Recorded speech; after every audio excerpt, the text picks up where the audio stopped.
তা আমাদের 4 কোটির মতো যুবক আছে। তা আপনি দেখছেন যে যুবকরা সব জায়গায় নেতৃত্ব দিচ্ছে, যুবকরা ভালো করছে, এতে কোনো সন্দেহ নেই। কিন্তু যারা এডুকেশনে ভালো তারা তো বিদেশে যাচ্ছে, তারা কাজ করতেছে, তারা চাকরি করতেছে, পিএইচডি করতেছে এবং আমাদের দেশে তারা ডলার পাঠাচ্ছে। বাট বাংলাদেশে যারা আছে তাদেরকে কর্মসংস্থান সুযোগ সৃষ্টি করতে হবে।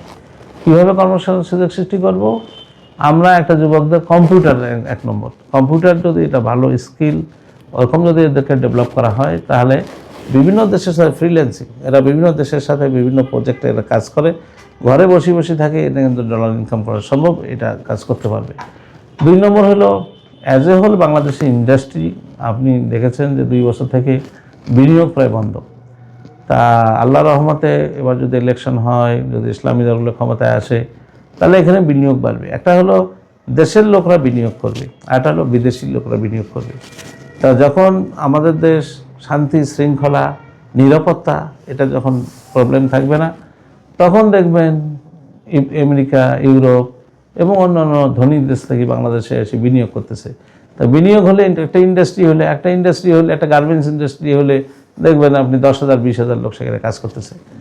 এবং বাংলাদেশে অনেক শিল্প প্রতিষ্ঠান এখন বন্ধ, এটা যদি চালু হয় তাহলে এখানে কর্মসংস্থানের সুযোগ সৃষ্টি হবে।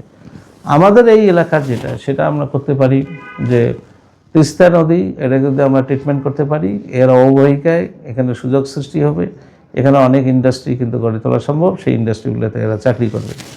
অন্যদিকে আমরা কোয়ালিটি অফ এডুকেশন যদি আমরা ভালো করতে পারি তাহলে সেখানে ছাত্ররা ভালো করবে, এরা ডাক্তার হবে, ইঞ্জিনিয়ার হবে, শিক্ষক হবে।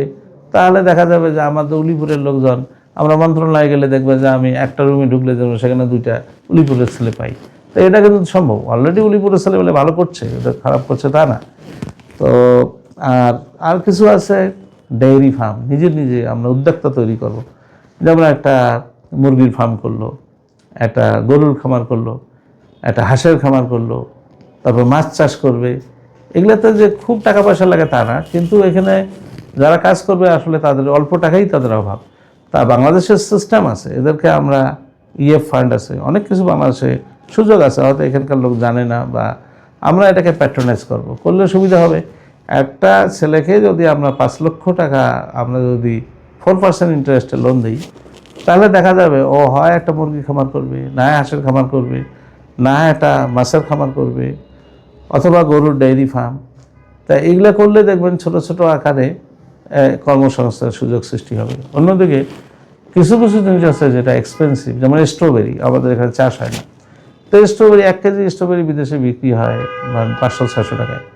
তা আমরা ওকে যদি স্ট্রবেরি করার জন্য ওকে যদি আমরা টাকা দিই, তাহলে দেখবেন ও স্ট্রবেরি চাষ করতেছে এবং প্রচুর বৈদেশিক মুদ্রা তো অর্জন করবে, পাশাপাশি এখানে কিছু কর্মসংস্থানের সুযোগ সৃষ্টি হবে। তো এই জন্য আমরা আশা করব যে মানুষ, এক সময় বাংলাদেশের লোকজন কম ছিল, তখন কিন্তু মঙ্গা ছিল। এখন দেখবেন 18 কোটি মানুষ, এখন কিন্তু ওরকম মঙ্গা নেই। কেন? এখন বিভিন্ন সেক্টরে কর্মসংস্থান সহ মানুষের জীবিকা নির্বাহের একটা ক্ষেত্র তৈরি হয়েছে। তাই এখন কিন্তু মানুষ না খেয়ে থাকে না। তাই এদের শুধু একটু সহযোগিতা করা, একটু সহযোগিতা করলে আমার মনে হয় এখানে বেকার সমস্যা এটা থাকবে না। শিক্ষা দীক্ষায় এখানকার মানুষ আরও শিক্ষিত হবে এবং আমাদের উলিপুরের এটা ভাবমূর্তিকে উজ্জ্বল করবে।